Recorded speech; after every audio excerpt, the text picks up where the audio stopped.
대법원 2021년 7월 21일 선고 2019-266-751 판결 사건명 손해배상 기 부동산 실권리자 명의 등기에 관한 법률이 시행되기 전에 계약 명의 신탁 약정을 한 명의 수탁자가 이러한 사실을 알지 못하는 소유자와 부동산에 관한 매매 계약을 체결한 후 자신의 명의로 소유권 이전 등기를 마치면서 장차 위 부동산의 처분 대가를 명의 신탁자에게 지급하기로 하는 정산약정을 한 경우 정산약정 이후에 같은 법이 시행되었다거나 부동산의 처분이 같은 법 시행 이후에 이루어졌다는 사정만으로 정산약정이 당연 무효가 되는지 여부 소극 부동산 실권리자 명의 등기에 관한 법률 이하 부동산 실명법이라 한다.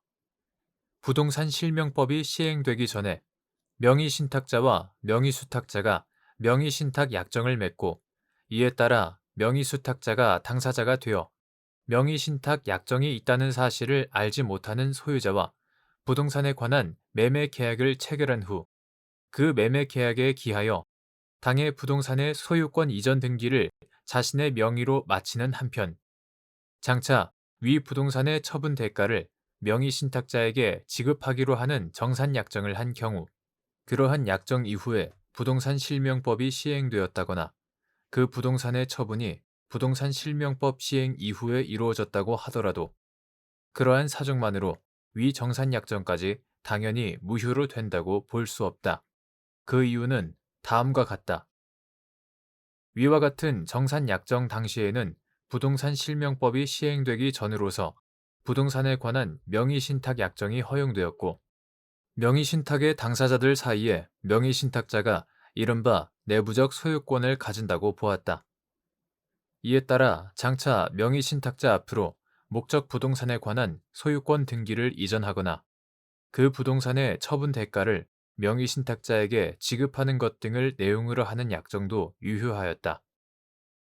부동산 실명법 시행 전에 명의수탁자가 명의신탁 약정에 따라 부동산에 관한 소유 명의를 취득한 경우에 부동산 실명법 시행 후 같은 법 제11조의 유예 기간이 경과하기 전까지 명의신탁자는 언제라도 명의신탁 약정을 해지하고 해당 부동산에 관한 소유권을 취득할 수 있었던 것으로 실명화 등의 조치 없이 위 유예 기간이 경과함으로써 같은 법 제12조 제1항, 제4조에 의해 명의신탁 약정은 무효로 되는 한편 명의수탁자가 해당 부동산에 관한 완전한 소유권을 취득하게 된다. 그런데 부동산 실명법 제3조 및 제4조가 명의신탁자에게 소유권이 귀속되는 것을 막는 취지의 규정은 아니므로 명의수탁자는 명의신탁자에게 자신이 취득한 해당 부동산을 부당이득으로 반환할 의무가 있다. 이와 같은 경위로 명의신탁자가 해당 부동산의 회복을 위해 명의수탁자에 대해 가지는 소유권 이전 등기 청구권은 그 성질상 법률의 규정에 의한 부당이득 반환 청구권이다. 만일 명의수탁자가 신탁 부동산을 처분하였다면 앞서 본 바와 같은 처분 대가에 관한 정산약정이 없는 경우라도 명의수탁자는 민법 제747조 제1항에 의하여 명의신탁자에게 그 부동산의 가액을 반환할 의무를 부담한다. 부동산 실명법 시행 전에 명의수탁자가 신탁 부동산의 처분 대가를 명의신탁자에게 지급하기로 하는 정산약정을 한 경우 그러한 약정에 따른 법적 효과는 위와 같이 법률에 의하여 이미 명의신탁자에게 인정되는 권리의 범위 내에 속하는 것이라고 볼 수 있다. 따라서 위 약정이 애초부터 신탁 부동산의 소유권을 취득할 수 없는 명의신탁자를 위하여 사후에 보완하는 방책에 해당한다거나 무효인 명의신탁 약정이 유효함을 전제로 명의신탁 부동산 자체 또는 그 처분 대금의 반환을 구하는 범주에 든다고 보기 어렵다. 달리 위 정산 약정 이후에 부동산 실명법이 시행되었다거나 신탁 부동산의 처분이 부동산 실명법 시행 이후에 이루어졌다는 것만으로 그 유효성을 부인할 것은 아니다.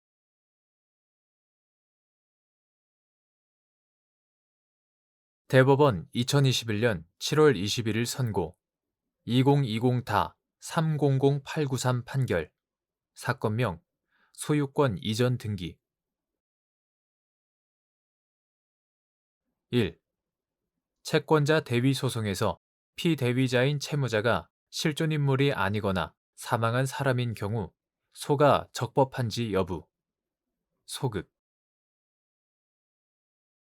채권자 대위 소송에서 대위에 의하여 보전될 채권자의 채무자에 대한 권리가 인정되지 아니할 경우에는 채권자가 스스로 원고가 되어 채무자의 제3채무자에 대한 권리를 행사할 당사자 적격이 없게 되므로 그 대위 소송은 부적법하여 각하할 것인 바 피대위자인 채무자가 실존인물이 아니거나 사망한 사람인 경우 역시 피보전 채권인 채권자의 채무자에 대한 권리를 인정할 수 없는 경우에 해당하므로 그러한 채권자 대위 소송은 당사자 적격이 없어 부적법하다.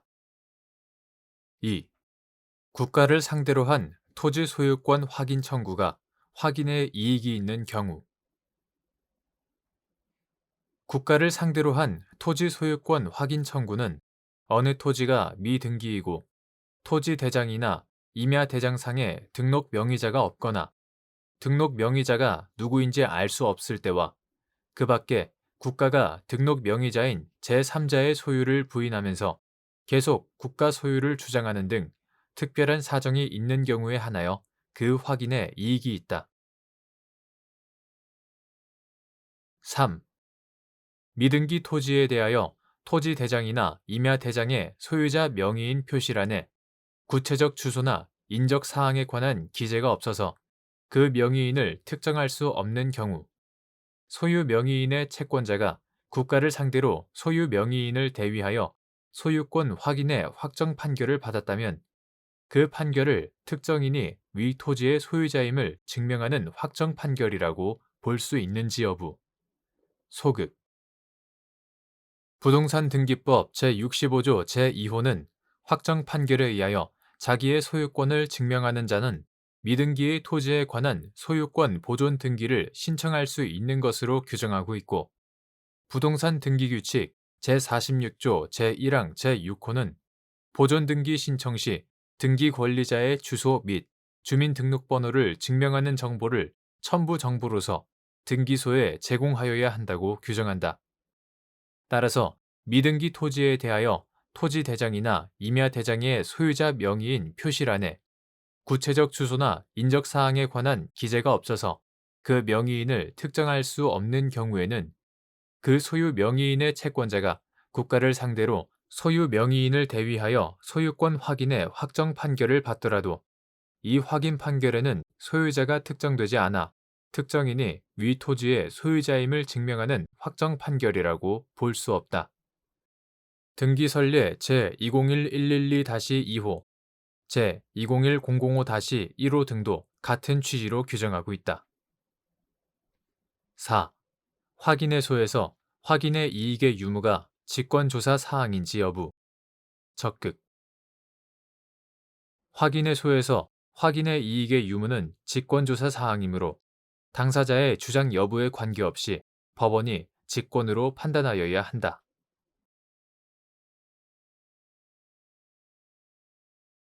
대법원 2021년 7월 21일 선고 2021-219-116 판결 사건명 초상권 침해 금지 및 방해 예방 청구 1. 초상권이 헌법상 보장되는 권리인지 여부 적극 피촬영자의 동의를 받아 그의 얼굴, 기타 사회통념상 특정인임을 식별할 수 있는 신체적 특징이 나타나는 사진을 촬영한 경우 그 사진을 공표하기 위해 그에 관한 동의도 받아야 하는지 판단하는 기준 및 사진 촬영 동의를 받은 점과 촬영된 사진의 공표가 촬영에 관한 동의 당시 허용한 범위 내라는 점에 관한 증명 책임의 소재 촬영자나 공표자 사람은 누구나 자신의 얼굴, 기타 사회통념상 특정인임을 식별할 수 있는 신체적 특징에 관하여 함부로 촬영 또는 그림 묘사되거나 공표되지 아니하며 영리적으로 이용당하지 않을 권리를 가지는데 이러한 초상권은 헌법 제10조에 의하여 헌법적으로도 보장되고 있는 권리이다.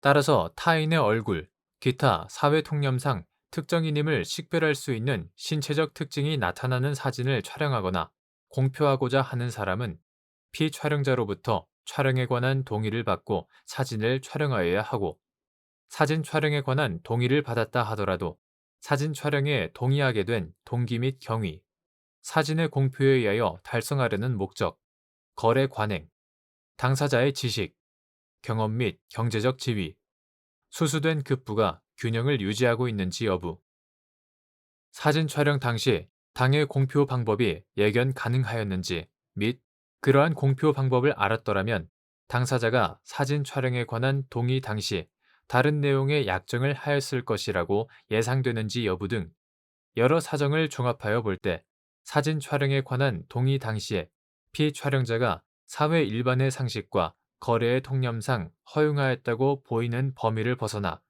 이를 공표하고자 하는 경우에는 그에 관하여도 피촬영자의 동의를 받아야 한다. 그리고 이 경우 피촬영자로부터 사진 촬영에 관한 동의를 받았다는 점이나 촬영된 사진의 공표가 사진 촬영에 관한 동의 당시에 피촬영자가 허용한 범위 내의 것이라는 점에 관한 증명 책임은 그 촬영자나 공표자에게 있다. 2.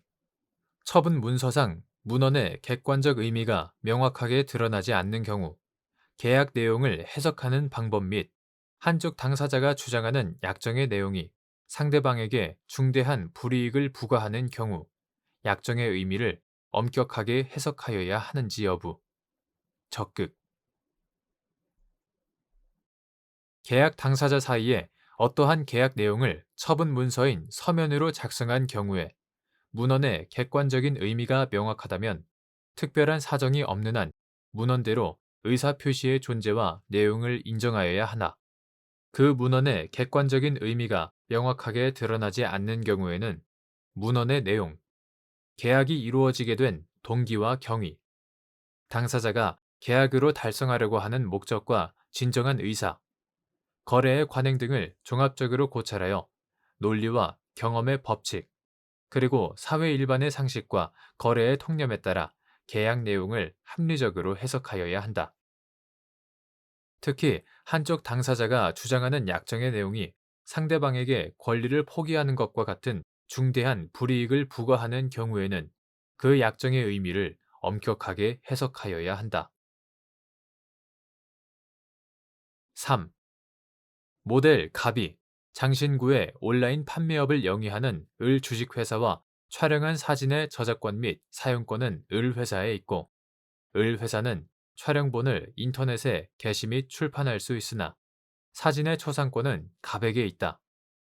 촬영본의 제3자에 대한 상업적인 제공 및 2차 가공은 불가능하며 상업적 활용 및 제3자에 대한 제공이 필요할 경우 갑과 을 회사가 상호 협의하여야 한다는 내용의 촬영 계약을 체결하면서 촬영한 사진의 사용 기간에 대하여는 정하지 않았는데 을 회사가 자신이 판매하는 장신구를 착용한 갑의 사진을 촬영한 후 위 사진을 제3자가 운영하는 인터넷 쇼핑몰 등에 게재하여 사용한 사안에서 갑이 을 회사에 위 사진을 을 회사가 판매하는 상품을 광고하는 목적을 위하여 상업적으로 사용하는 것에는 동의하였다고 볼 수 있으나 을 회사가 갑으로부터 사진에 포함된 상품을 판매하는 동안이면 기간에 제한 없이 사진을 사용할 수 있는 권한을 부여받았다고 보기는 어렵다고 한 사례.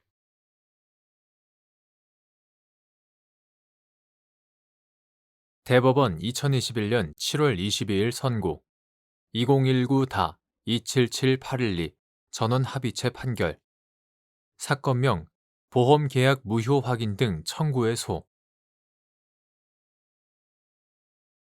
보험계약자가 다수의 계약을 통하여 보험금을 부정취득할 목적으로 체결한 보험계약이 민법 제103조에 따라 무효인 경우 보험금에 대한 부당이득 반환 청구권에 상법 제64조를 유추 적용하여 5년의 상사 소멸시효 기간이 적용되는지 여부 적극 보험 계약자가 다수의 계약을 통하여 보험금을 부정 취득할 목적으로 보험 계약을 체결하여 그것이 민법 제103조에 따라 선량한 풍속, 기타 사회 질서에 반하여 무효인 경우 보험자의 보험금에 대한 부당이득 반환 청구권은 상법 제64조를 유추 적용하여 5년의 상사 소멸시효 기간이 적용된다고 봄이 타당하다.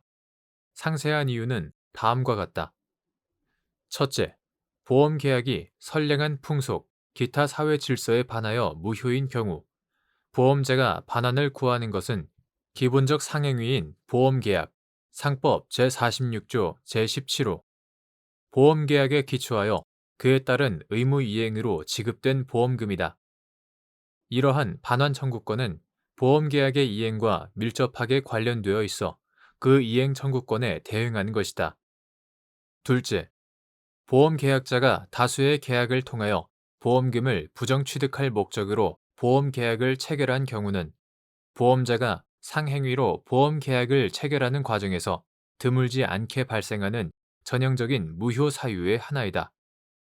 이때에는 사안의 특성상 복수의 보험계약이 관련되므로 여러 보험자가 각자 부당이득 반환 청구권을 갖게 되거나 하나의 보험자가 여러 개의 부당이득 반환 청구권을 갖게 되는데 이러한 법률 관계는 실질적으로 동일한 원인에서 발생한 것이므로 정형적으로 신속하게 처리할 필요가 있다. 셋째, 보험 계약자가 보험료의 반환을 청구하려면 상법 제648조에 따라 보험 계약자와 피보험자나 보험 수익자가 모두 선의이고 중과실이 없어야 하고 보험 계약자의 보험금 청구권이나 보험료 반환 채권에는 상법 제662조에 따라 3년의 단기 소멸시효 기간이 적용된다. 그러나 상법 제648조나 제662조는 그 문헌상 보험자의 보험금 반환 청구권에는 적용되지 않음이 명백하고 위 규정들이 보험계약 무효의 특수성 등을 감안한 입법 정책적 결단인 이상 이를 보험자가 보험금 반환을 청구하는 경우에까지 확장하거나 유추하여 적용하는 것은 적절하지 않다.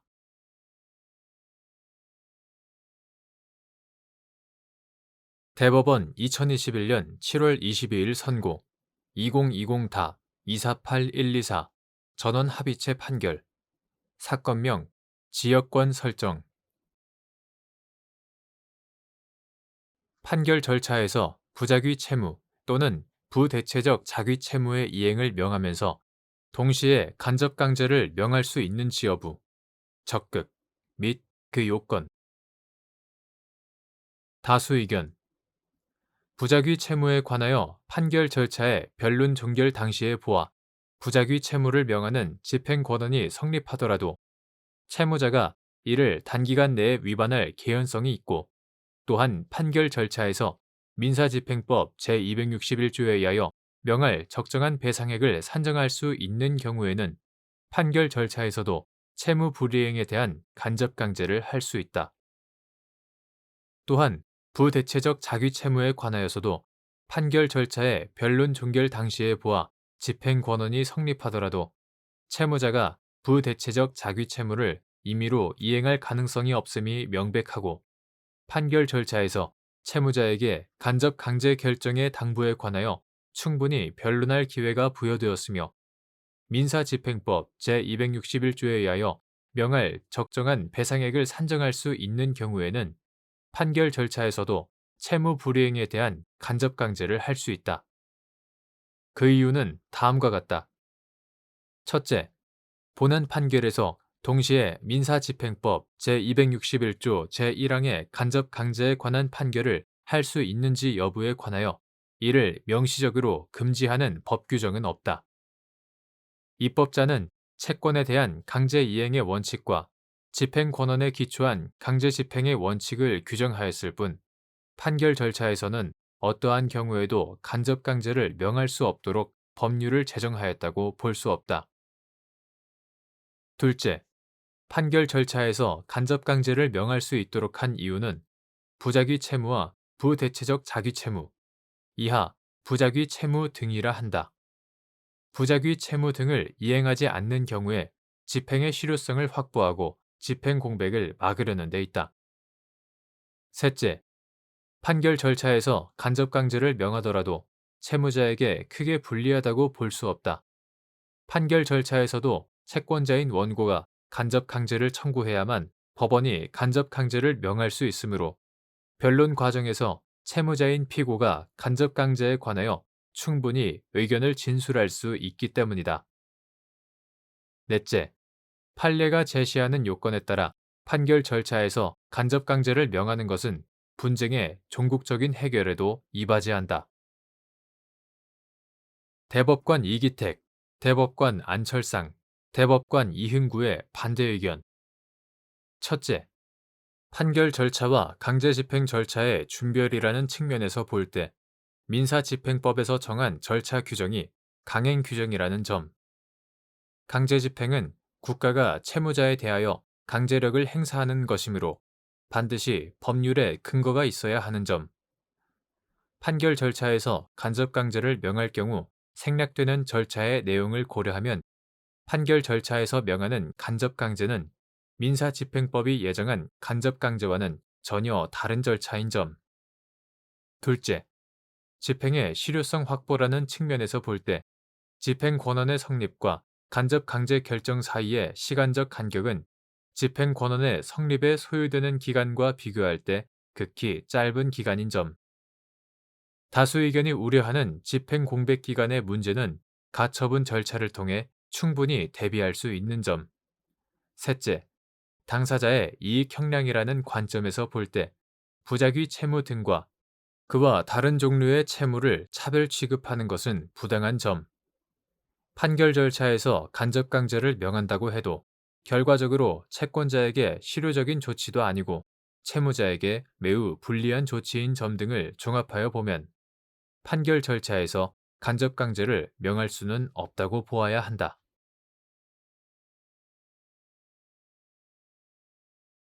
대법원 2021년 7월 22일 선고 2020다 284977 전원 합의체 판결 사건명 임시주주총회 결의 무효 확인 등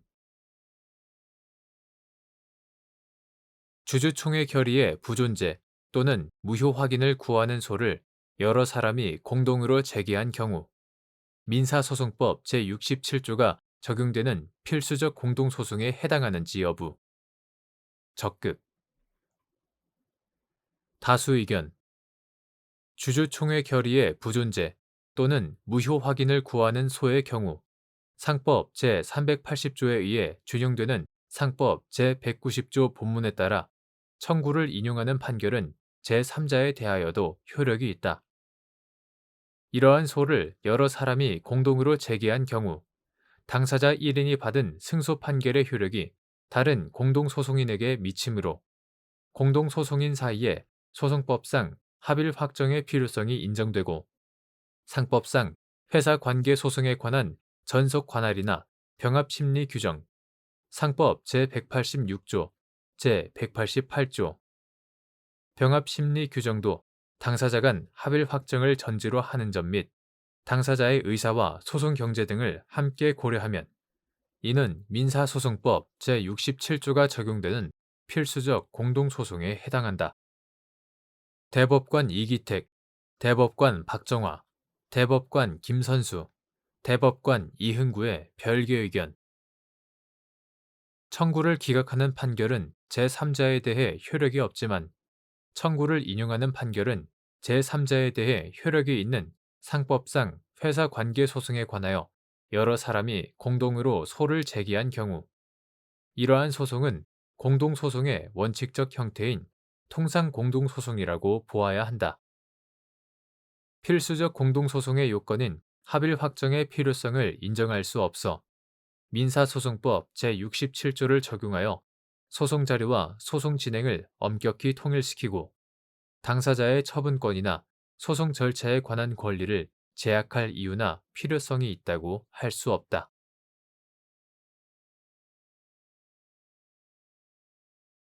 대법원 2021년 7월 29일 선고 2015다 221668 판결 사건명 손해배상 기 1. 폐기물 처리시설 설치 촉진 및 주변 지역 지원 등에 관한 법령에서 입지선정위원회의 구성에 일정 수 이상의 주민대표와 주민대표가 추천한 전문가 등이 포함되도록 하고 입지선정위원회에 주민들이 의견을 제출할 수 있도록 한 취지. 폐기물 처리시설 설치 촉진 및 주변 지역 지원 등에 관한 법률 이하 폐기물 시설 촉진법이라 한다. 폐기물 시설 촉진법은 폐기물 처리 시설 부지 확보 촉진과 그 주변 지역 주민에 대한 지원을 통하여 폐기물 처리 시설의 설치를 원활히 하고 주민의 복지를 증진함으로써 환경 보전과 국민 생활의 질적 향상을 목적으로 한다. 제1조 폐기물 시설 촉진법 제9조 제3항은 폐기물 처리 시설 설치 기관은 폐기물 처리 시설 입지 선정 계획을 공고한 경우에는 지체 없이 주민 대표가 참여하는 입지 선정 위원회를 설치하여 폐기물 처리 시설의 입지를 선정하도록 하여야 한다고 정하고 있다. 9. 폐기물 처리 시설 설치 촉진 및 주변 지역 지원 등에 관한 법률 시행령 2009년 6월 16일 대통령령 제21543호로 개정되기 전의 것 이하 시행령이라 한다. 제7조 별표 1에 따르면 주민대표는 해당 폐기물 처리 시설이 입지하는 시, 군, 구에 거주하는 주민 중 해당 시, 군, 구의회에서 선정하되 입지 후보지에 거주하는 주민대표를 1인 이상 포함하여야 하고 주민대표는 전문가 위원을 추천할 권한을 가진다. 이와 같이 구성된 입지선정위원회는 폐기물 처리시설 입지의 선정과 변경, 입지 후보지 타당성 조사의 필요 여부, 공청회 또는 설명회의 개최 여부 등을 심의, 의결하고 시행령 제11조 제1항 지역주민은 입지선정위원회가 수행한 타당성 조사의 과정과 결과를 공람한 후 이에 대한 의견을 입지선정위원회에 제출할 수 있다. 시행령 제10조 입지선정위원회는 폐기물 처리시설의 입지를 선정하는 의결기관이다. 입지선정위원회의 구성에 일정 수 이상의 주민대표와 주민대표가 추천한 전문가 등이 포함되도록 하고 입지선정위원회에 주민들이 의견을 제출할 수 있도록 한 것은 폐기물 처리시설 입지 선정 절차에서 주민들의 이익과 의사가 실질적으로 대변될 수 있도록 하여 지방자치단체의 전횡이나 소수 주민대표의 경솔한 결정으로 주민의 권리가 부당하게 침해되는 것을 방지하고 행정의 민주화와 신뢰를 확보하는 데 그 취지가 있다. 이와 같이 입지 선정 단계부터 실질적인 주민 참여를 보장하고 이후 폐기물 처리 시설의 입지가 선정되어 폐기물 처리 시설 설치 계획이 공고된 후에는 폐기물 처리 시설의 설치, 운영으로 인하여 환경상 영향을 받게 되는 주변 영향 지역을 결정하게 되는데 그 과정에서도 주민지원 협의체의 구성과 활동을 통하여 주민 참여의 기회가 보장된다. 폐기물 시설 촉진법 제17조 제17조의 2 국가나 지방자치단체가 행정 절차를 진행하는 과정에서 주민들의 의견 제출 등 절차적 권리를 보장하지 않은 위법이 있더라도 절차적 권리 침해로 인한 정신적 고통에 대한 배상이 인정되지 않는 경우 주민들의 절차적 권리 침해로 인한 정신적 고통이 여전히 남아있다고 볼 특별한 사정이 있는 경우 국가나 지방자치단체는 그로 인한 손해를 배상할 책임이 있는지 여부 적극 이때 특별한 사정에 대한 주장, 증명 책임의 소재 이를 청구하는 주민들 및 특별한 사정이 있는지 판단하는 기준 국가나 지방자치단체가 공익사업을 시행하는 과정에서 해당 사업부지 인근 주민들은 의견 제출을 통한 행정 절차 참여 등 법령에서 정하는 절차적 권리를 행사하여 환경권이나 재산권 등 사적 이익을 보호할 기회를 가질 수 있다. 그러나 법령에서 주민들의 행정 절차 참여에 관하여 정하는 것은 어디까지나 주민들에게 자신의 의사와 이익을 반영할 기회를 보장하고 행정의 공정성, 투명성과 신뢰성을 확보하며 국민의 권익을 보호하기 위한 것일 뿐 행정 절차에 참여할 권리 그 자체가 사적 권리로서의 성질을 가지는 것은 아니다. 이와 같이 행정 절차는 그 자체가 독립적으로 의미를 가지는 것이라기보다는 행정의 공정성과 적정성을 보장하는 공법적 수단으로서의 의미가 크므로 관련 행정처분의 성립이나 무효, 취소 여부 등을 따지지 않은 채 주민들이 일시적으로 행정 절차에 참여할 권리를 침해받았다는 사정만으로 곧바로 국가나 지방자치단체가 주민들에게 정신적 손해에 대한 배상 의무를 부담한다고 단정할 수 없다. 이와 같은 행정 절차상 권리의 성격이나 내용 등에 비추어 볼 때 국가나 지방자치단체가 행정 절차를 진행하는 과정에서 주민들의 의견 제출 등 절차적 권리를 보장하지 않은 위법이 있다고 하더라도 그 후 이를 시정하여 절차를 다시 진행한 경우 종국적으로 행정처분 단계까지 이르지 않거나 처분을 직권으로 취소하거나 철회한 경우 행정소송을 통하여 처분이 취소되거나 처분의 무효를 확인하는 판결이 확정된 경우 등에는 주민들이 절차적 권리의 행사를 통하여 환경권이나 재산권 등 사적 이익을 보호하려던 목적이 실질적으로 달성된 것이므로 특별한 사정이 없는 한 절차적 권리 침해로 인한 정신적 고통에 대한 배상은 인정되지 않는다. 다만 이러한 조치로도 주민들의 절차적 권리 침해로 인한 정신적 고통이 여전히 남아있다고 볼 특별한 사정이 있는 경우에 국가나 지방자치단체는 그 정신적 고통으로 인한 손해를 배상할 책임이 있다.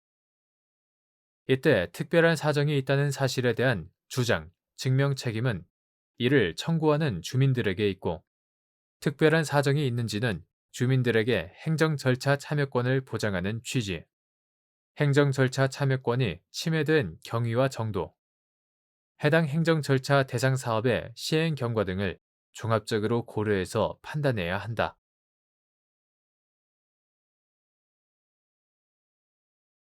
대법원 2021년 7월 29일 선고 2016-11257 판결 사건명 손해배상 자 1. 상해의 후유증 등으로 불법 행위 당시에는 예견할 수 없었던 손해가 발생하였다거나 손해가 확대된 경우 그 부분에 대한 손해배상 청구권의 소멸시효 기산점 전문적인 감정 등을 통해서 상해를 입은 피해자의 여명에 관한 예측을 토대로 손해배상의 범위가 결정되어 일시금 지급 방식으로 배상이 이루어졌는데 이후 예측된 여명 기간을 지나 피해자가 계속 생존하는 경우 추가로 발생하는 손해로 인한 배상 청구권의 소멸시효 기산점 불법 행위로 인한 손해배상 청구권은 민법 제766조 제1항에 따라 피해자나 그 법정 대리인이 그 손해와 가해자를 안날부터 3년간 행사하지 않으면 소멸시효가 완성한다. 여기에서 손해를 안다는 것은 현실로 손해가 발생한 것을 안 경우뿐만 아니라 손해 발생을 예견할 수 있을 때를 포함한다. 이때 그 손해의 정도나 액수를 구체적으로 알아야 하는 것은 아니므로 일반적으로 상해의 피해자는 상해를 입었을 때 그 손해를 알았다고 보아야 할 것이지만 그 후 후유증 등으로 불법 행위 당시에는 전혀 예견할 수 없었던 새로운 손해가 발생하였다거나 예상외로 손해가 확대된 경우에는 그러한 사유가 판명된 때에 새로이 발생하거나 확대된 손해를 알았다고 보아야 한다. 이와 같이 새로이 발생하거나 확대된 손해 부분에 대해서는 그러한 사유가 판명된 때부터 민법 제766조 제1항에서 정한 소멸시효 기간이 진행된다.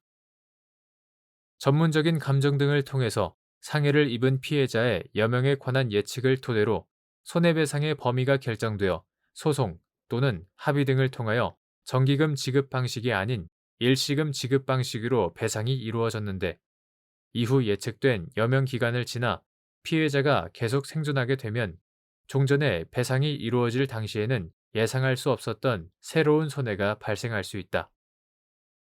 이 경우 예측된 여명 기간 내에 그 기간을 지나 생존할 것을 예상할 수 있는 사정이 생겼다면 그때 그러한 사정이 발생하지 않고 예측된 여명 기간이 지나면 그때의 장래에 발생 가능한 손해를 예견할 수 있다고 보아야 한다. 따라서 종전의 손해배상 범위 결정의 전제가 된 여명 기간을 지나 피해자가 생존하게 되어 발생하는 손해로 인한 배상 청구권은 늦어도 종전에 예측된 여명 기간이 지난 때부터 민법 제766조 제1항에서 정한 소멸시효 기간이 진행된다. 2. 후유 장애로 장래에 계속적으로 지출될 치료비나 개호비 등의 지급 방식을 정하는데 법원이 고려할 사항. 불법 행위의 피해자가 후유 장애로 장래에 계속적으로 치료비나 개호비 등을 지출하여야 하는 경우에 정기금 지급과 일시금 지급 중 어느 방식으로 손해배상을 청구할 것인지는 원칙적으로 피해자 자신이 선택할 수 있다. 다만 식물인간 등의 경우와 같이 그 후유 장애의 계속기간이나 잔존 여명이 단축된 정도 등을 확정하기 곤란하여 일시금 지급 방식에 의한 손해배상이 사회 정의와 형평의 이념에 비추어 현저하게 불합리한 결과를 초래할 우려가 있다고 인정될 때에는 피해자가 일시금 지급을 청구하였더라도 법원이 재량에 따라 정기금 지급을 명하는 판결을 할 수 있다. 특히 전문적인 감정 등을 거쳐 예측된 여명 기간을 기준으로 소송 등을 통하여 손해배상이 이루어진 다음 피해자가 예측된 여명 기간을 지나서 생존하여 추가 손해가 발생한 경우에는 새로운 여명 기간의 예측에 대한 불확실성이 더욱 커지므로 이러한 경우 법원으로서는 손해배상을 일시금 지급 방식으로 정하는데 더욱 신중을 기할 필요가 있다.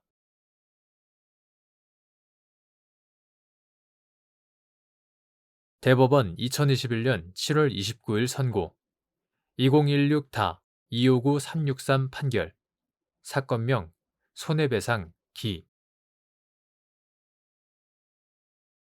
1.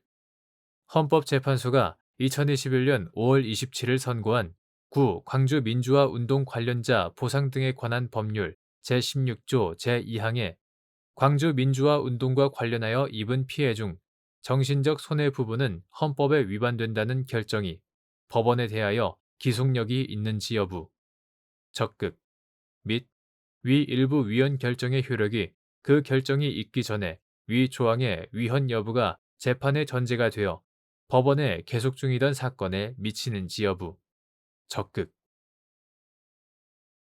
9. 광주 민주화 운동 관련자 보상 등에 관한 법률 1997년 1월 13일 법률 제5291호로 개정되기 전의 것 이하 9. 광주 민주화 운동 보상법이라 한다. 제16조 제2항은 이 법에 의한 보상금 등의 지급 결정은 신청인이 동의한 때에는 광주 민주화 운동과 관련하여 입은 피해에 대하여 민사소송법의 규정에 의한 재판상 화해가 성립된 것으로 본다 라고 정하고 있었다. 헌법재판소는 2021년 5월 27일 구 광주 민주화 운동 보상법 제16조 제2항에 광주 민주화 운동과 관련하여 입은 피해 중 정신적 손해 부분은 헌법에 위반된다는 결정을 선고하였다. 그 결정은 위와 같이 광주 민주화 운동과 관련하여 입은 피해 중 일부인 정신적 손해 부분을 위헌으로 선언함으로써 그 효력을 상실시켜 구 광주 민주화 운동 보상법 제16조 제2항의 일부가 폐지되는 것과 같은 결과를 가져오는 일부 위헌 결정으로서 법원에 대한 기속력이 있다. 이러한 위헌 결정의 효력은 그 위헌 결정이 있기 전에 구 광주 민주화 운동 보상법 제16조 제2항의 위헌 여부가 재판의 전제가 되어 법원에 계속 중이던 사건에 미치므로 구 광주 민주화 운동 보상법에 따른 보상금 등을 받더라도 불법 행위로 인한 정신적 손해에 대해서는 재판상 화해가 성립된 것으로 볼 법률상 근거가 사라지게 되었다. 2.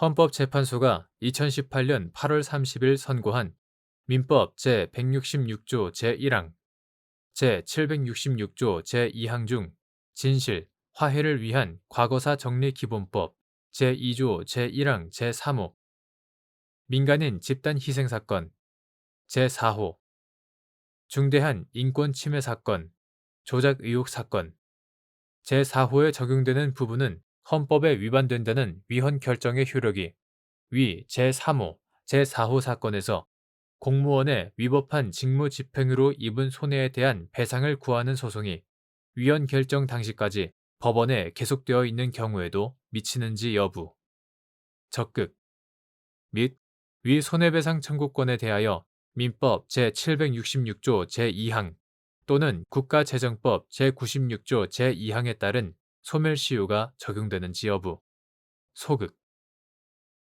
헌법재판소는 2018년 8월 30일 민법 제166조 제1항, 제766조 제2항 중 진실, 화해를 위한 과거사 정리 기본법 이하 과거사 정리법이라 한다. 제2조 제1항 제3호의 민간인 집단 희생 사건, 같은 항 제4호의 중대한 인권 침해 사건, 조작 의혹 사건에 적용되는 부분은 헌법에 위반된다는 결정을 선고하였다. 이러한 위헌 결정의 효력은 과거사 정리법 제2조 제1항 제3호의 민간인 집단 희생 사건이나 같은 항 제4호의 중대한 인권 침해 사건, 조작 의혹 사건에서 공무원의 위법한 직무 집행으로 입은 손해에 대한 배상을 청구하는 소송이 위헌 결정 당시까지 법원에 계속되어 있는 경우에도 미친다. 따라서 그러한 손해배상 청구권에 대해서는 민법 제766조 제2항에 따른 10년의 소멸시효 또는 국가재정법 제96조 제2항, 구예산회계법 1989년 3월 31일 법률 제4102호로 전부 개정되기 전의 것 제71조 제2항에 따른 5년의 소멸시효가 적용되지 않는다.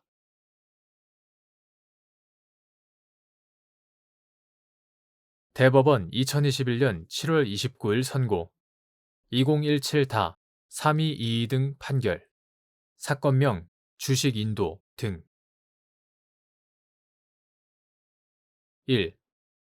매매계약에서 매도인의 소유권 이전 의무와 매수인의 대금 지급 의무 중 어느 하나를 선이행 의무로 약정하였더라도 이행기가 지난 후에는 쌍방의 의무가 동시 이행 관계에 놓이게 되는지 여부.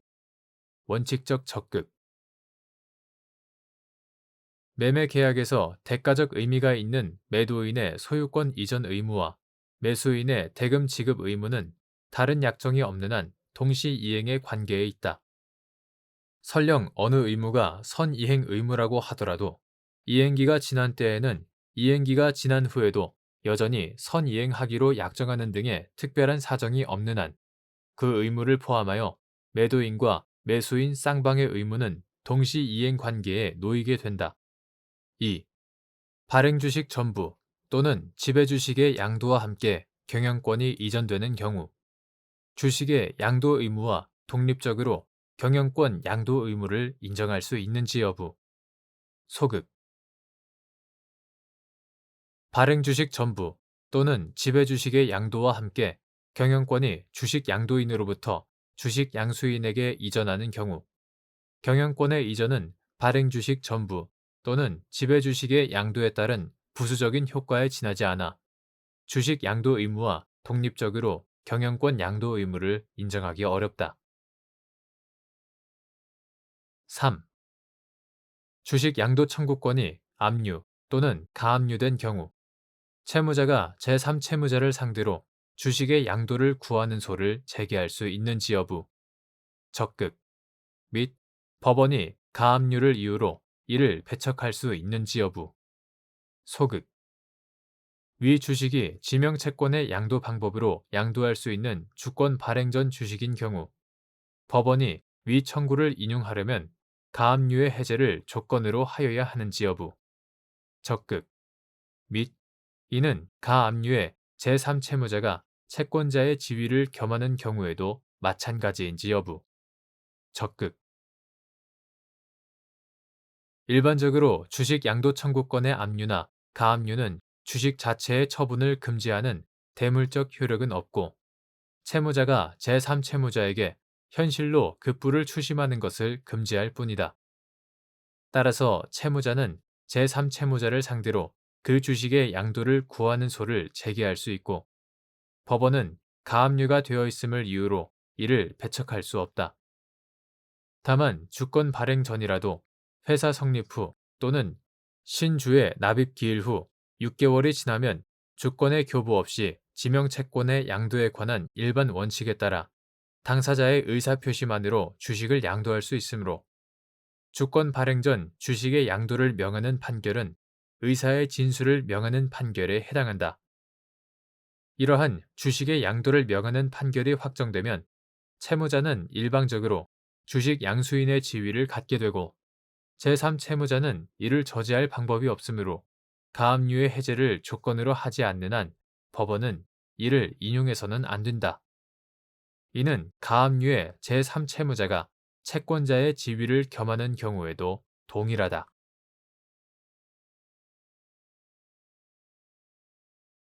대법원 2021년 7월 29일 선고 2017다 243723 판결 사건명 손해배상 기 1. 중개업자가 일방 당사자의 의뢰로 중개 대상물의 매매 등을 알선하는 경우가 공인중개사법 제2조 제1호에서 정한 중개에 포함되는지 여부. 적극. 공인중개사법은 중개의 개념에 관하여 제2조 제1호에서 제3조의 규정에 의한 중개 대상물에 대하여 거래 당사자 간의 매매, 교환, 임대차, 기타 권리의 득실, 변경에 관한 행위를 알선하는 것이라고 정하고 있다. 이러한 중개에는 중개업자가 거래의 쌍방 당사자로부터 중개 의뢰를 받은 경우뿐만 아니라 일방 당사자의 의뢰로 중개 대상물의 매매 등을 알선하는 경우도 포함된다. 2. 공인중개사법 등 관련 법령에서 정한 한도를 초과하는 부동산 중개보수 약정의 효력. 한도를 초과하는 범위 내에서 무효. 공인중개사법 제32조 제1항 본문은 개업 공인중개사는 중개 업무에 관하여 중개 의뢰인으로부터 소정의 보수를 받는다 라고 정하고 있고 제32조 제4항과 같은 법 시행규칙 제20조 제1항, 제4항은 중개 대상물별로 공인중개사가 중개 업무에 관하여 중개 의뢰인으로부터 받을 수 있는 보수의 한도를 정하고 있다. 부동산 중개 보수 제한에 관한 위 규정들은 중개 보수 약정 중 소정의 한도를 초과하는 부분에 대한 사법상의 효력을 제한하는 이른바 강행법규에 해당한다. 따라서 공인중개사법 등 관련 법령에서 정한 한도를 초과하는 부동산 중개보수 약정은 한도를 초과하는 범위 내에서 무효이다. 3. 공인중개사가 중개 대상물에 대한 계약이 완료되지 않을 경우에도 중개 행위에 상응하는 보수를 지급하기로 약정할 수 있는지 여부. 적극. 및 이때 보수액을 산정하는 구체적인 기준을 정하지 않은 경우 보수를 정하는 방법. 이러한 보수는 계약이 완료되었을 경우에 적용되었을 부동산 중개 보수 제한에 관한 규정에 따른 한도를 초과할 수 없는지 여부. 적극. 공인중개사가 중개 대상물에 대한 계약이 완료되지 않을 경우에도 중개 행위에 상응하는 보수를 지급하기로 약정할 수 있다. 이 경우 당사자의 약정에서 보수액을 산정하는 구체적인 기준을 정하지 않았으면 중개 의뢰 경위, 중개 사건 처리 경과와 난이도, 중개에 들인 기간과 노력의 정도, 의뢰인이 중개로 얻는 구체적 이익, 중개 대상물의 가액, 그 밖에 변론에 나타난 여러 사정을 고려하여 보수를 정해야 하고 약정에서 특정 보수액이 정해졌다면 신의성실의 원칙, 형평의 원칙 등을 고려하여 합리적이라고 인정되는 범위 내의 보수만을 청구할 수 있다. 이러한 보수는 계약이 완료되었을 경우에 적용되었을 부동산 중개 보수 제한에 관한 공인중개사법 제32조 제4항과 같은 법 시행규칙 제20조 제1항, 제4항에 따른 한도를 초과할 수는 없다고 보아야 한다. 4. 부동산 중개보수 제한에 관한 공인중개사법 제32조 제4항과 같은 법 시행규칙 제20조 제1항, 제4항의 규정들이 공매 대상 부동산 취득의 알선에 대해서도 적용되는지 여부. 적극. 부동산 중개 보수 제한에 관한 공인중개사법 제32조 제4항과 같은 법 시행규칙 제20조 제1항, 제4항의 규정들 이하 보수 제한 규정이라 한다. 보수 제한 규정은 공매 대상 부동산 취득의 알선에 대해서도 적용된다고 봄이 타당하다. 이유는 다음과 같다. 첫째, 공매는 목적물의 강제 환가라는 특징이 있기는 하나 본질적으로 매매의 성격을 지니고 있으므로 실질적인 내용과 효과에서 공매 대상 부동산의 취득을 알선하는 것은 목적물만 차이가 있을 뿐 공인중개사법 제2조 제1항에서 정하는 매매를 알선하는 것과 차이가 없다. 따라서 공매에 대해서 보수 제한 규정을 비롯하여 매매에 관하여 적용되는 거래 당사자 보호에 관한 규정을 배제할 이유가 없다. 둘째, 공인중개사법 제32조 제1항은 중개보수 청구의 대상을 중개가 아닌 중개 업무로 정하고 있고 법 체계상 하위 규정에 위치한 보수 제한 규정도 중개 업무를 전제로 한 규정으로 볼 수 있다. 대법원 2007년 4월 12일 선고 2005-40853 판결은 공인중개사법상 손해배상이나 보증보험 관련 조항에 규정된 중개행위의 개념을 중개와 구분하고 그중 중개행위에 해당하는지 여부는 거래 당사자의 보호의 목적을 둔 법 규정의 취지에 비추어 공인중개사의 행위를 객관적으로 보아 사회통념상 거래의 알선, 중개를 위한 행위라고 인정되는지 여부에 따라 결정해야 한다고 유연하게 해석하고 있다.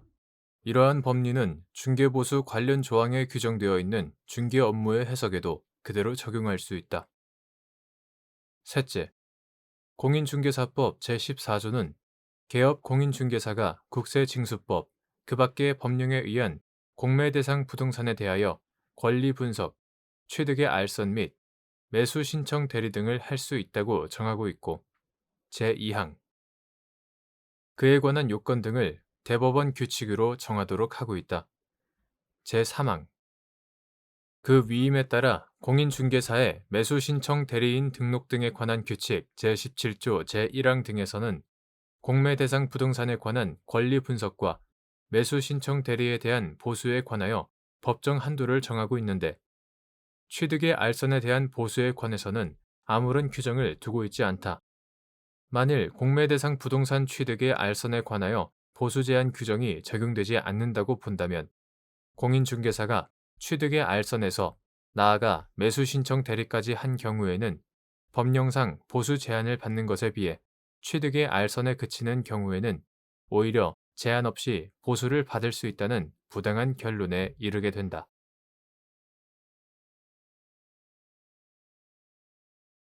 대법원 2021년 7월 29일 선고 2018-228486 판결 사건명 손해배상 기 1. 정신질환자의 보호 의무자인 부양의무자 등이 피보호자인 정신질환자에 대한 법률상 감독 의무를 위반하여 타인에게 손해를 가하는 경우 이를 배상할 책임이 있는지 여부, 적극 및 부양의무자 등이 피보호자인 정신질환자에 관한 감독 의무를 위반하였는지 판단하는 기준. 9. 정신보건법 2016년 5월 29일 법률 제14224호 정신건강증진 및 정신질환자 복지서비스 지원에 관한 법률로 전부 개정되기 전의 것. 이와 같다. 제3조 제1호는 정신질환자란 정신병, 기질적 정신병을 포함한다.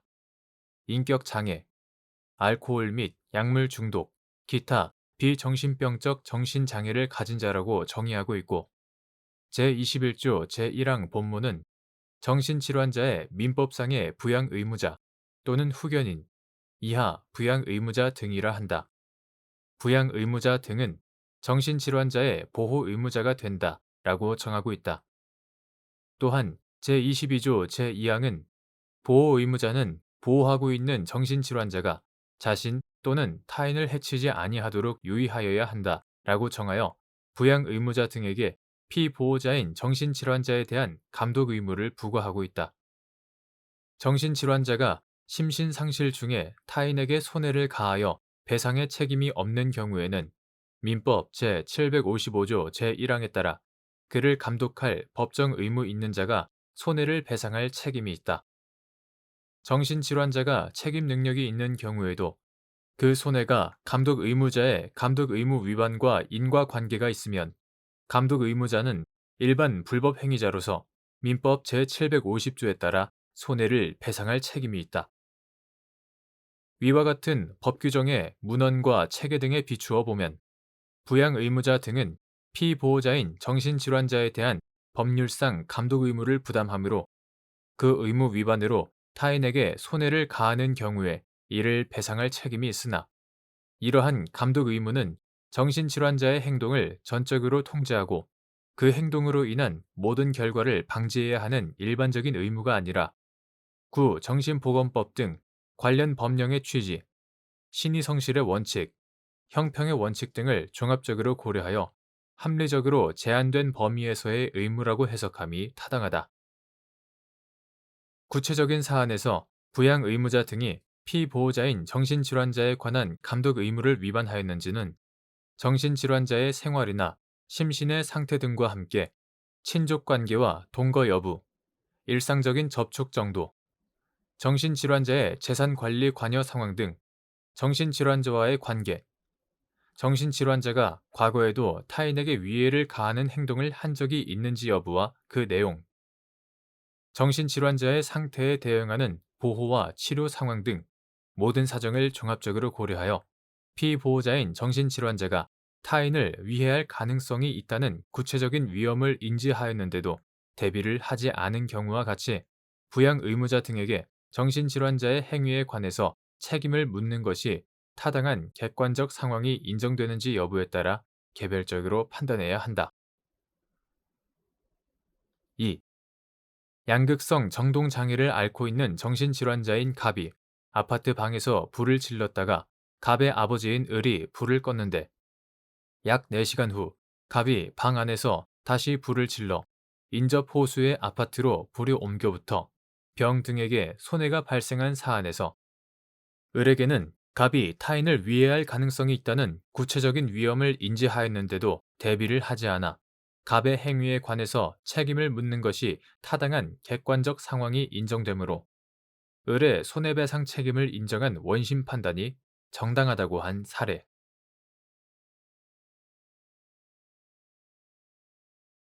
대법원 2021년 7월 29일 선고 2018-230229 판결 사건명 대여금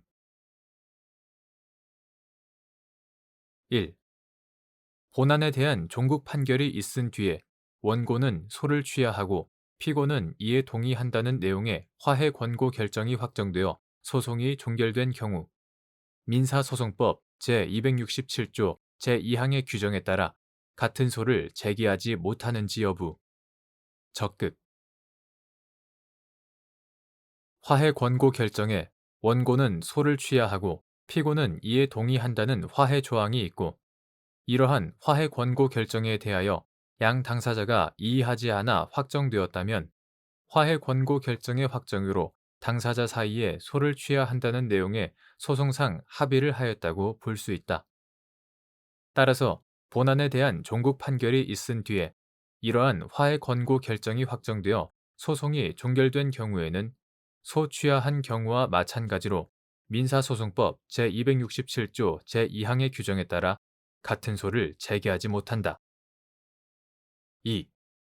제소금지 원칙을 규정한 민사소송법 제267조 제2항의 취지 및 위 규정의 취지에 반하지 아니하고 소 제기를 필요로 하는 정당한 사정이 있는 등 취하된 소와 권리 보호 이익이 동일하지 않은 경우에는 다시 소를 제기할 수 있는지 여부 적극 민사소송법 제267조 제2항은 소취하로 인하여 그동안 판결에 들인 법원의 노력이 무용화되고 종국 판결이 당사자에 의하여 농락당하는 것을 방지하기 위한 제재적 취지의 규정이므로 본안에 대한 종국 판결이 있은 뒤에 소를 취하한 사람이라 할지라도 이러한 규정의 취지에 반하지 아니하고 소 제기를 필요로 하는 정당한 사정이 있는 등 취하된 소와 권리 보호 이익이 동일하지 않은 경우에는 다시 소를 제기할 수 있다. 3.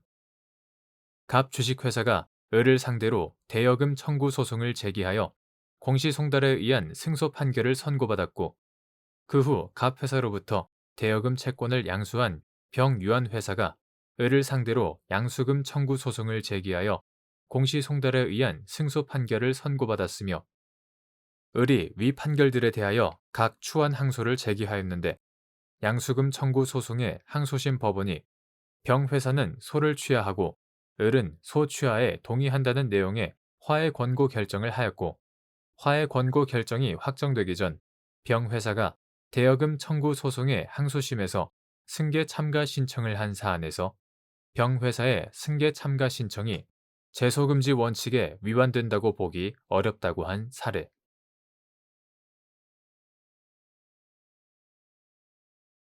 대법원 2021년 7월 29일 선고 2019다 207851 판결 사건명 손해배상 기 2인으로 구성된 조합에서 한 사람이 탈퇴한 경우 조합이 해산이나 청산되는지 여부 원칙적 소극 및 이때 조합 재산의 귀속관계 조합 탈퇴 당시 조합의 재산 상태가 적자가 아닌 경우 탈퇴한 조합원이 지분을 환급받을 수 있는지 여부 적극 및 이때 조합 재산 상태에 관한 증명 책임의 소재 지분의 환급을 주장하는 자 탈퇴한 조합원과 다른 조합원 간의 계산은 탈퇴 당시의 조합재산 상태에 의하여 한다. 민법 제719조 제1항 2인으로 구성된 조합에서 한 사람이 탈퇴하면 조합관계는 종료되나 특별한 사정이 없는 한 조합은 해산이나 청산이 되지 않고 다만 조합원의 합유에 속한 조합재산은 남은 조합원의 단독 소유에 속하여 탈퇴 조합원과 남은 조합원 사이에는 탈퇴로 인한 계산을 해야 한다. 탈퇴한 조합원은 탈퇴 당시에 조합재산을 계산한 결과 조합의 재산 상태가 적자가 아닌 경우에 지분을 환급받을 수 있다. 따라서 탈퇴 조합원의 지분을 계산할 때 지분을 계산하는 방법에 관해서 별도 약정이 있다는 등 특별한 사정이 없는 한 지분의 환급을 주장하는 사람에게 조합재산의 상태를 증명할 책임이 있다.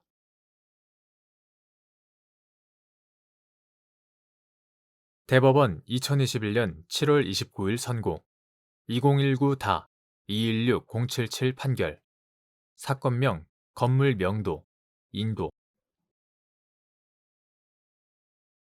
민법 제327조에 따른 유치권 소멸 청구를 채무자뿐만 아니라 유치물의 소유자도 할 수 있는지 여부 적극 및 이때 채무자나 소유자가 제공하는 담보가 상당한지 판단하는 기준 채무자는 상당한 담보를 제공하고 유치권의 소멸을 청구할 수 있다. 민법 제327조 유치권 소멸 청구는 민법 제327조에 규정된 채무자뿐만 아니라 유치물의 소유자도 할 수 있다. 민법 제327조에 따라 채무자나 소유자가 제공하는 담보가 상당한지는 담보 가치가 채권 담보로서 상당한지 유치물에 의한 담보력을 저하시키지 않는지를 종합하여 판단해야 한다. 따라서 유치물 가액이 피담보 채권액보다 많을 경우에는 피담보 채권액에 해당하는 담보를 제공하면 되고 유치물 가액이 피담보 채권액보다 적을 경우에는 유치물 가액에 해당하는 담보를 제공하면 된다.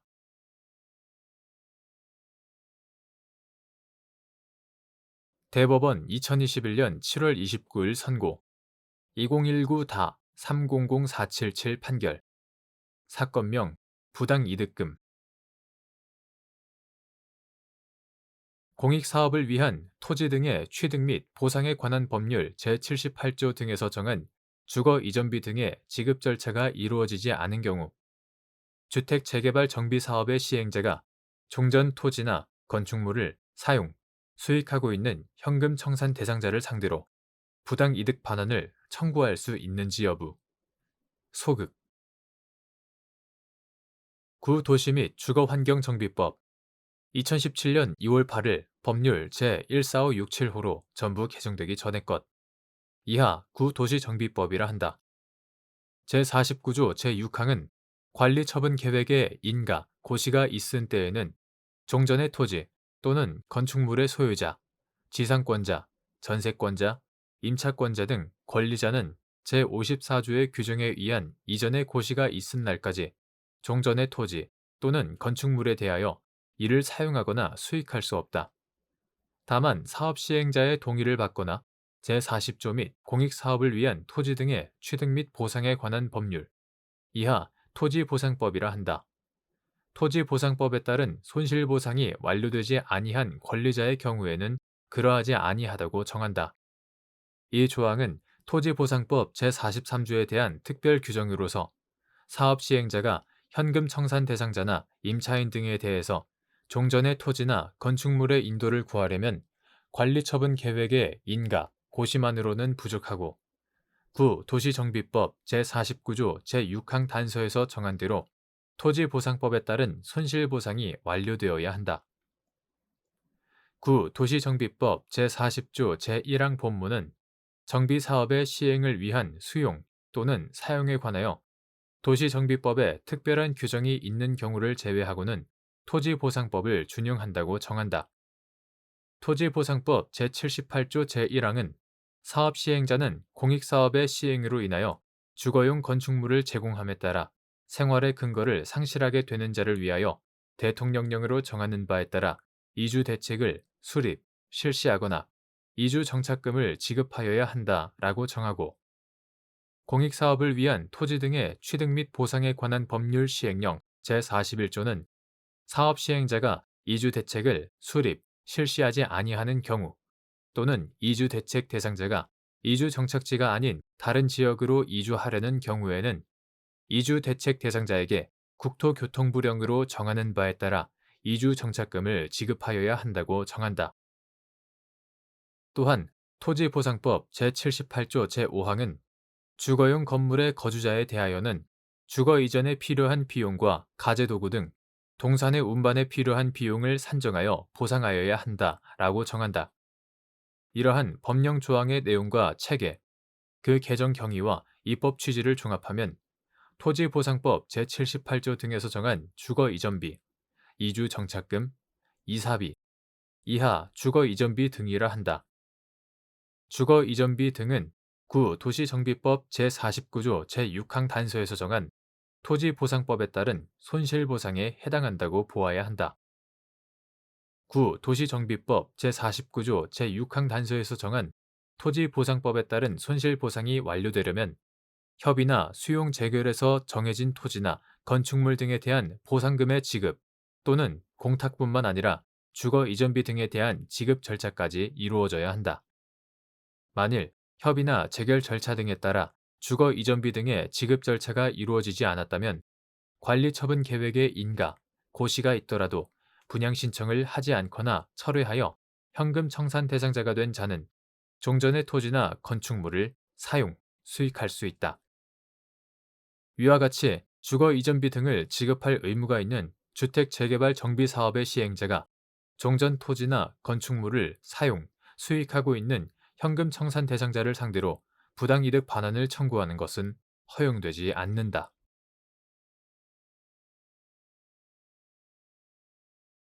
대법원 2021년 7월 29일자 2019-6152 결정 사건명 소송 비용액 확정 법원이 판결로 소송 비용의 부담을 정하는 재판을 하면서 그 액수를 정하지 않은 경우 소송 비용 상환 청구권의 소멸시효의 기산점 소송 비용 부담의 재판에 해당하는 판결 확정 시 및 이때 민법 제165조 제1항에서 정한 10년의 소멸시효가 적용되는지 여부. 소급. 국가의 소송 비용 상환 청구권의 소멸시효 기간 5년. 민법 제165조는 제1항에서 판결에 의하여 확정된 채권은 단기의 소멸시효에 해당한 것이라도 그 소멸시효는 10년으로 한다 라고 정하면서 제3항에서 판결 확정 당시에 변제기가 도래하지 않은 채권에 대해서는 민법 제165조 제1항이 적용되지 않는다고 정하고 있다. 소송에서 법원이 판결로 소송 비용의 부담을 정하는 재판을 하면서 그 액수를 정하지 않은 경우 소송 비용 부담의 재판이 확정됨으로써 소송 비용 상환 의무의 존재가 확정되지만 당사자의 신청에 따라 별도로 민사소송법 제110조에서 정한 소송 비용액 확정 결정으로 구체적인 소송 비용 액수가 정해지기 전까지는 그 의무의 이행기가 도래한다고 볼 수 없고 이행기의 정함이 없는 상태로 유지된다. 위와 같이 발생한 소송비용 상환 청구권은 소송비용 부담의 재판에 해당하는 판결 확정 시 발생하여 그때부터 소멸시효가 진행하지만 민법 제165조 제3항에 따라 민법 제165조 제1항에서 정한 10년의 소멸시효는 적용되지 않는다. 따라서 국가의 소송비용 상환 청구권은 금전의 급부를 목적으로 하는 국가의 권리로서 국가재정법 제96조 제1항에 따라 5년 동안 행사하지 않으면 소멸시효가 완성된다고 보아야 한다.